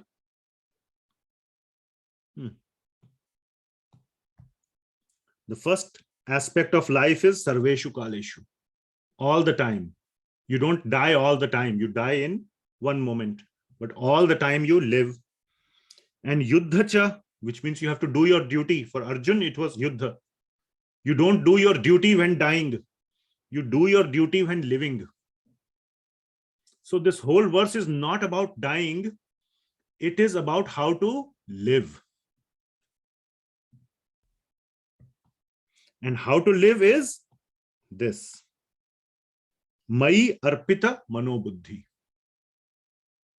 And Sri Vishvanatha Chakravarti Thakura describes that the man, in the man, we make the decision. And in the buddhi, we make the determination to think of Krishna. So we make the decision and the determination in the man and the buddhi respectively. So that is why man and buddhi are the most important. And then through our indriyas, karmendriyas, for example, through our actions and through our tongue, we take the name. Through our ears, we hear the name. Through our eyes, we see the deity form, naam, gun, rupa. All these aspects we can experience through our karmendriyas and jnanendriyas. And through the man and buddhi, we make the decision and the determination to think of Krishna. So by surrendering all these things to Krishna, arpita, like this, we can come to Krishna. He is giving a guarantee. This do not doubt is a statement of guarantee. It's like a seal of guarantee, like, when you sign a bond or something, there's a seal of guarantee that yes, the government guarantees. On a $100 bill or $1 bill also, there is a seal or whatever, signature of the whoever, president or governor of Federal Reserve or governor of whatever bank, federal bank. Or the quality of gold. Yes. So this do not doubt, asamshayaha, is Krishna's guarantee, the stamp of guarantee. This is my word. Trust me, I am the Supreme Lord. There is nothing that overrides what I am saying. So this is the gold standard, so to say. So that is the sort of the coverage of both of these lines in this verse. So very important words. Tasmat sarveshu kaleshu mam anusmara yuddha cha, which is the plus sign. Mai arpita mano buddhi mam evaishyasi asamshayaha, do not doubt. So that is the meaning of this whole verse. Okay. So while doing our duty, we should remember Krishna all the time. Okay. So like that, we have covered all the verses from 8.1 to 8.7 today. So next we will go to 8th verse. Now 8.8 onwards starts the discussion about bhakti or shuddh bhakti, or we can say pure bhakti, versus dhyana, or we can say yoga mishra bhakti. Bhakti that is mixed with yoga, especially dhyana yoga. So dhyana yoga mishra means mixed with bhakti. So yoga mishra bhakti section starts from 8.8 onwards it goes. Okay. So we will cover that next time. There are a lot of points in the chat. So let me address all of, or as many as possible. So let me go through that. Now, when we used to do Jamboard, I would be able to cut and paste it. Now I don't know how to cut paste because I'm sharing from my iPad. So I will just speak it out. Okay, the questions, I will just say it. Please pay attention. So first question is, I will not speak the name of the people who asked because they were directed to me. So I will just keep that way. this is not related to Bhagavad Gita. Is Lord Buddha an avatar of Lord Vishnu? If so, are his teachings Vedic? Okay, so that's a very heavy question. The second part is very heavy. So we are now in the Q&A part. And definitely, yes, that Lord Buddha is an avatar of Lord Shri Krishna or Vishnu. If you want proof, you can go to none other than Srimad Bhagavatam. Okay. And in Canto 1, Chapter 3, I don't remember the verse. Maybe somebody can look up the verse. It has to be, I can guess where it is. Should be somewhere around 25th verse, because 28th verse is the most important one, few verses before that. So around 25, somebody can tell me maybe, where the mention of Lord Buddha is given as one of the avatars. This chapter 1.3, Canto 1, chapter 3, and this is the verse. So Canto 1, chapter 3 is all about the various incarnations or avatars of Lord Vishnu. And all of them are mentioned, more than the Dash avatars. Dash avatars are known as the Moola avatars. Moola means primary. It doesn't mean he has only 10 avatars. He has unlimited avatars. So in this Canto 1, chapter 3, 22 avatars are given. I think I got that number right. These days, my memory is becoming less and less, but anyway. So 22 avatars, I think, are given.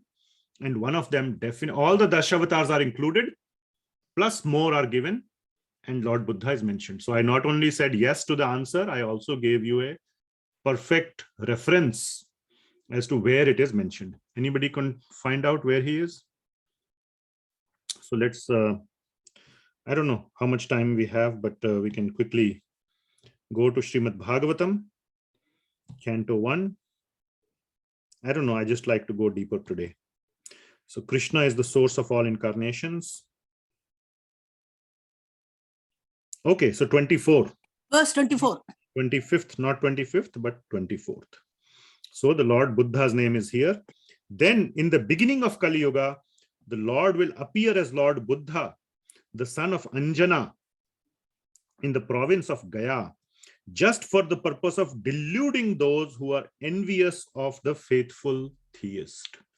So that brings us to the next question. Are his teachings Vedic? The answer is no. In fact, Lord Buddha's teachings were to reject the Vedas, because the purpose was that people at that time had completely become misled by the Vedas. They had a completely incorrect understanding of the Vedas. Now I will go a little bit deep. Now I don't know what time it is, 8:20, and there are all these questions. Okay, so Lord Buddha, and prior to that, the Vedic teachings were completely corrupted. So what did Lord Buddha do? He tricked everyone. What did he say? Reject the Vedas. Don't worry about the Vedas.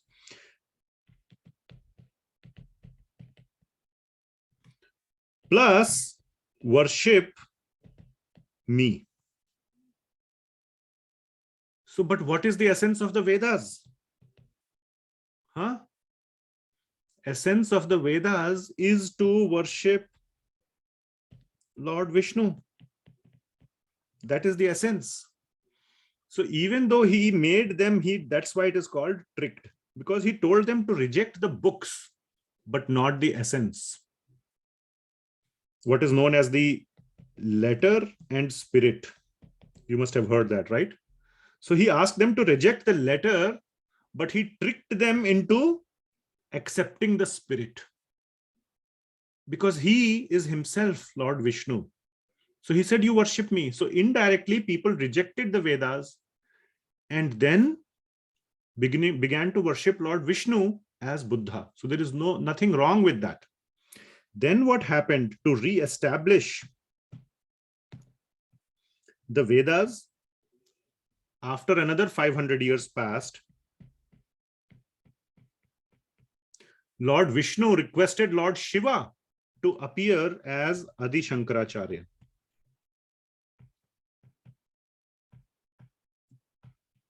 And the purpose of Lord Shiva, Lord Vishnu requested him, please go and re-establish the Vedas. I had to go because they had become so corrupted.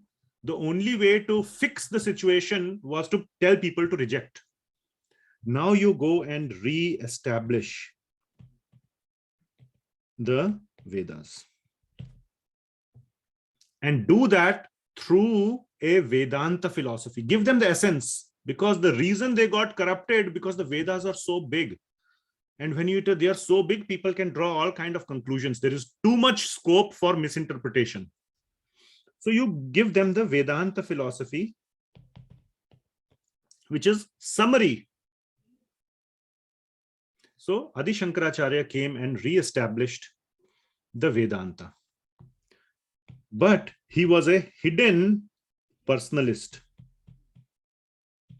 Which means, so again, I think I'm going too deep into that topic, but he re-established the Vedas. So we'll just stay there. And then Lord Chaitanya Mahaprabhu arrived after another 1500 years of Adi Shankaracharya and established Shuddh Bhakti, which is again the essence of the Vedas. So, okay, long answer to a short question. I hope that answer satisfied your question.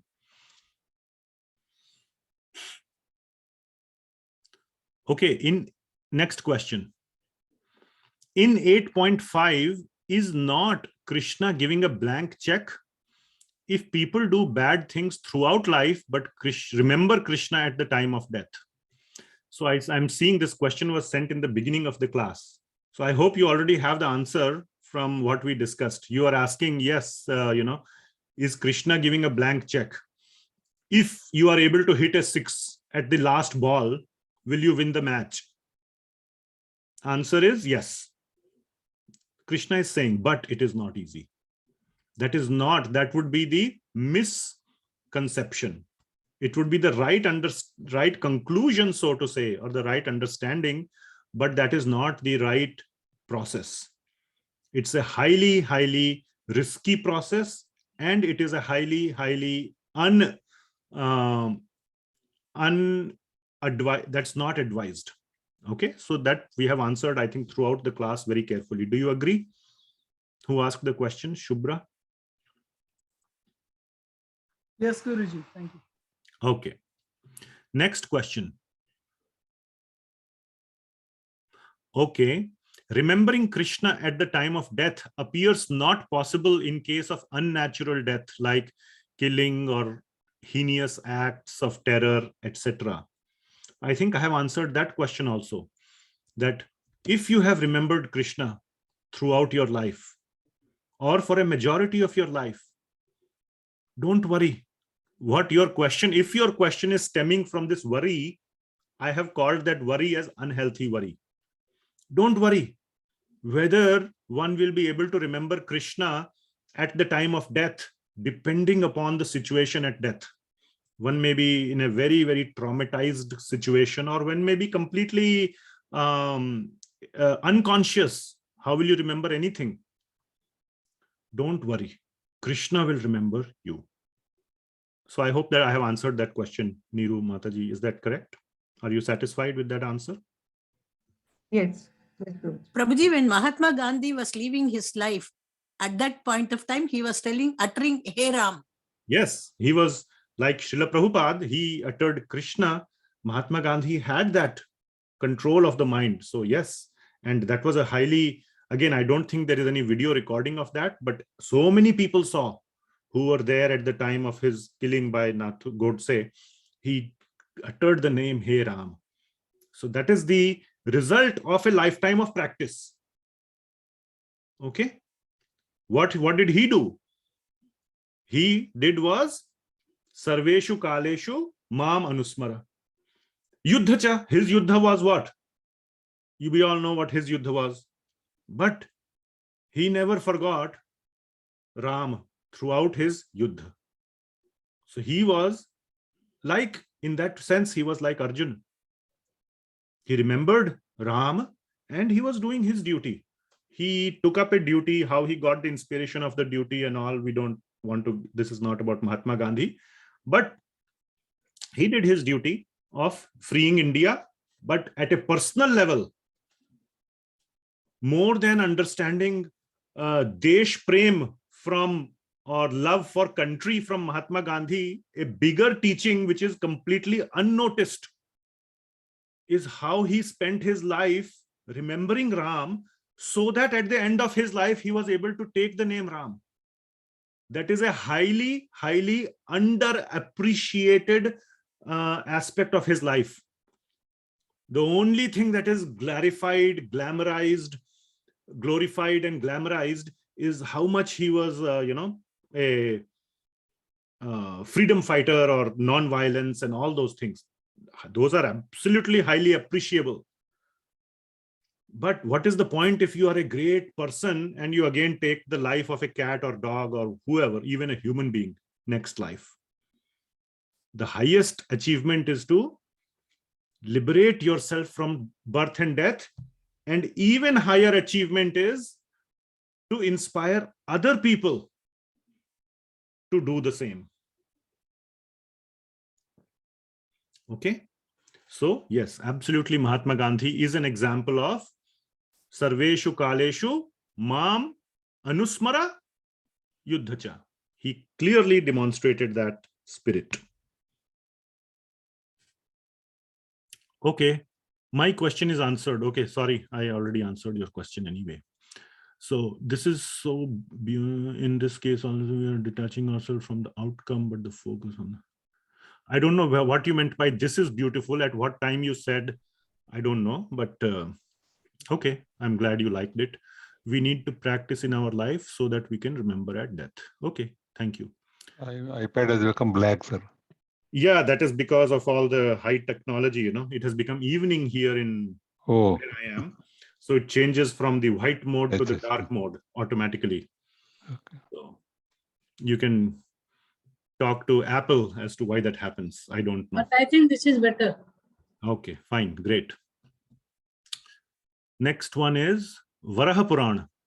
Yes, so this is quoted in Varaha Purana. Narottam Vilas Prabhu is saying about where Lord Krishna said, it was quoted in Varaha Purana to Ramanujacharya from Varaha Purana, where Lord Krishna says that if you cannot remember me at the time of death, do not worry, I will remember you.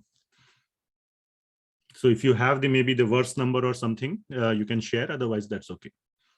Next one is, my serious, Hare Krishna, my serious and sincere devotee friend is suffering from cancer for last 3 years. Hare Krishna. Now she has reached a stage where she cannot chant. Can anyone chant for her and dedicate the chanting to her? Will she get the benefit? Okay, that's a very, I would say, a complex question. I do not know the answer. To be precise, I do not know the answer that if you chant the name of Krishna and dedicate the chanting, whether she will get the benefit or not, in that precise scientific sense, I do not know of any reference which I have read. But Lord Krishna definitely listens to the prayers of his devotees. So I don't, when I said the precise meaning of dedicating the chanting, like, it's like, giving a, assigning it. I am chanting, like I have earned so much money, I assign it to you. I don't know, but the Lord is very, very, very merciful. And the devotees' prayers absolutely are magical. And as you have said, that person is a devotee of the Lord and has chanted the name in the past, and therefore the Lord will not forget.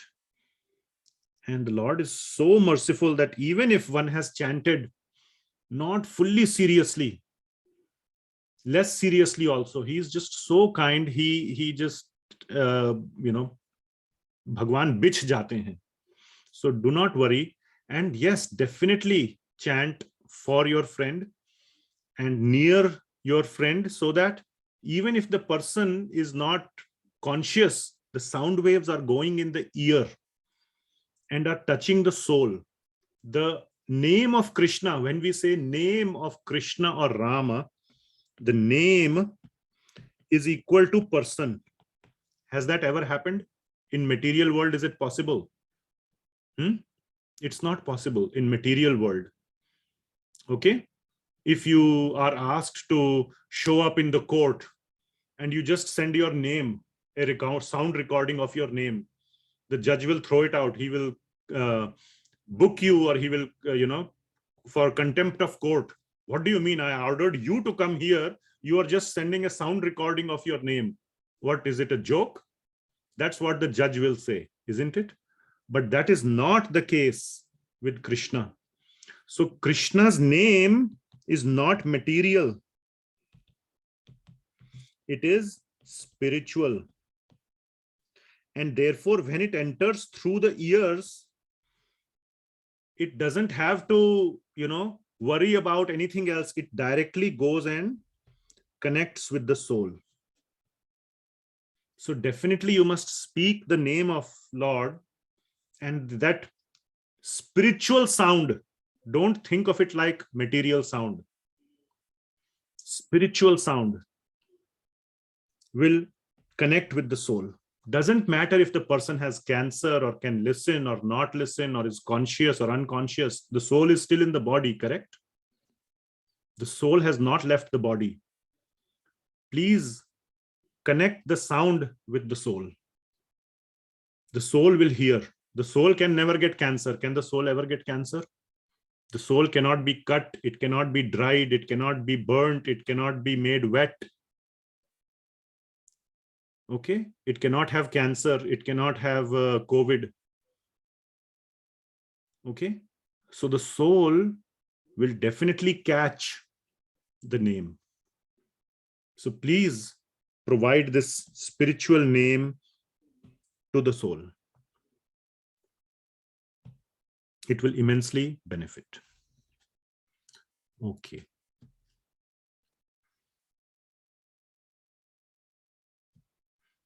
Then another Mataji, I think, is saying the same had been told in the 4,000 Divya Prabandhams by Periyalvar, one of the 12 Alvars, and starts with, I can't pronounce, Tupadiyarai, where he says that I cannot chant your name at the time of death. Hence, I am telling your name now itself when I have your consciousness. Please save it for me. Yes, very nice. While your tongue is working, while your ears are working, not like this situation which we just discussed, where a person has this strong disease and nothing is working. Definitely when things are working, one must take the name of the Lord. Absolutely correct. Just like Prahlada Maharaj. So I think this was in response to that verse from Prahlada Maharaj. Next one, mostly time is spent for eating, household duties, entertainment, friends, meeting, family, etc., etc., and finally less time for devotion. 23,000 breathings in the day wanted in a day, and wanted to do naam jap for every breathing, but failing. How can we think of Krishna? Okay, so that is different question, but failing. So I don't see any question there, but that is our starting situation. In the whole day, you have 23,000 breaths, or you can say I have 24 hours, or how many minutes or seconds, whichever way you want to count. But we don't even spend 1 second thinking of Krishna, and the answer will come in the next class.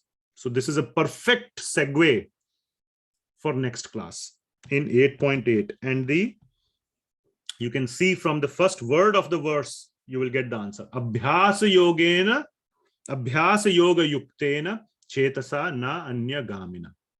Answer will be in that word, abhyasa. You can, all those who understand can get the clue. Okay, then another devotee is asking, how can we think of Krishna if we die in our sleep? Same answer.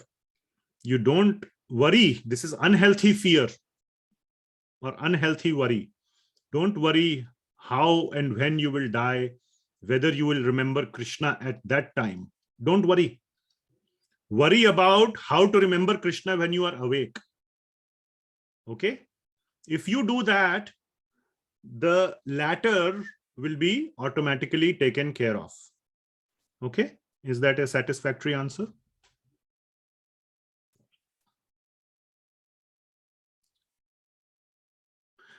Then next question, another devotee is asking, would it be wrong to do japa, taking shower or doing daily chores when not in front of the idol? Yes, absolutely.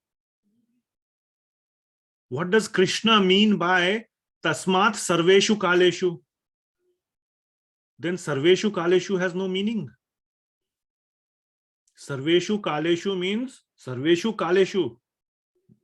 Krishna is trying to tell us in the most simple words. He's not trying to trick us. So when he says sarveshu kaleshu, we take it at 100% face value. Okay. So yes, now it is true that when our mind is in doing other things, whether it is daily chores or maybe shower is you're not doing much. At least when I'm doing shower, my mind can be focused much more.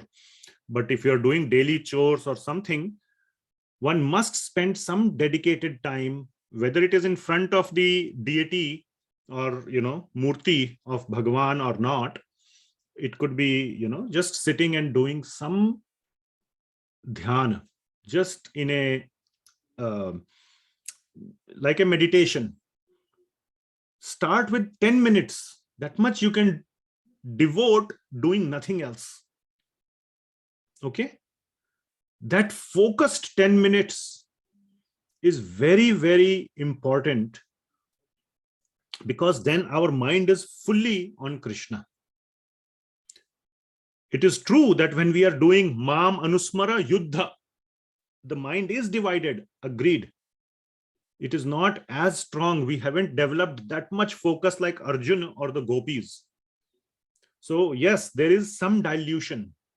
Therefore, that some time where you are exclusively doing nothing but naam smarana or naam kirtana is also very important. But all the other time, also remember Krishna. All the other time. Okay. And if possible, create tools around you to remember Krishna. Create tools. Ambience. Very good. Thank you.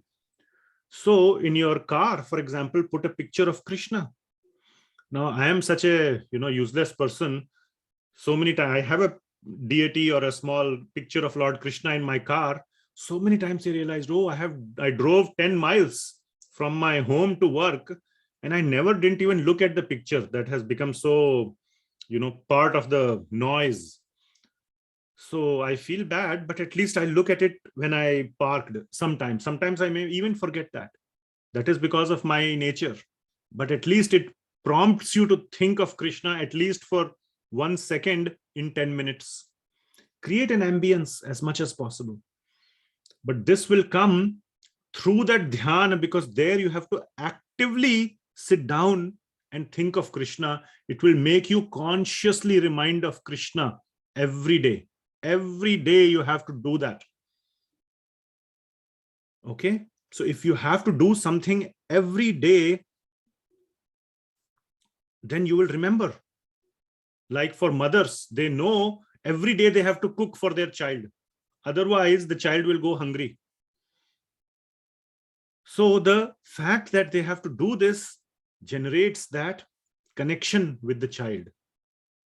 So this dedicated naam japa creates a very strong connection with Krishna and Krishna naam.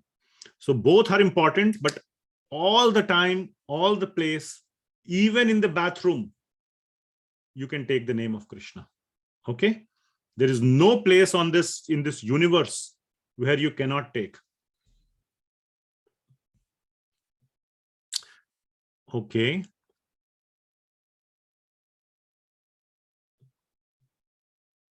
Yeah. Thank you. Okay. And yeah, and we call it as Murti, or the deity form as deity. Idol has a little bit of a negative meaning, which means idol just means like a statue or a doll. So the correct English term for that is deity. And the Sanskrit word, the correct Sanskrit word is Vigraha, Archa Vigraha. Also the word Murti is also used, but Vigraha or Archa Vigraha is the most perfect word. The closest English word that comes to it is deity. Okay, so those were all the questions. I'm sorry we went a little bit over. And so next time we will talk about what is the process of practice or abhyas. And we start with Abhyasa Yoga Yuktena, and we will go into this discussion of Bhakti versus Yoga Mishra Bhakti, Bhakti mixed with Dhyana Yoga. And we will go into that detail. Okay, thank you very much. I will stop here. I will stop the screen sharing. And yes, thank you very much. Prabhuji. Thank you, Prabhuji. Thank you, Prabhuji. Hare Hare Krishna. Hare Krishna. Thank you very much. Hare Krishna. Hare Krishna. Thank you so much, Prabhuji. Thank you. Thank you. Thank you, Prabhuji.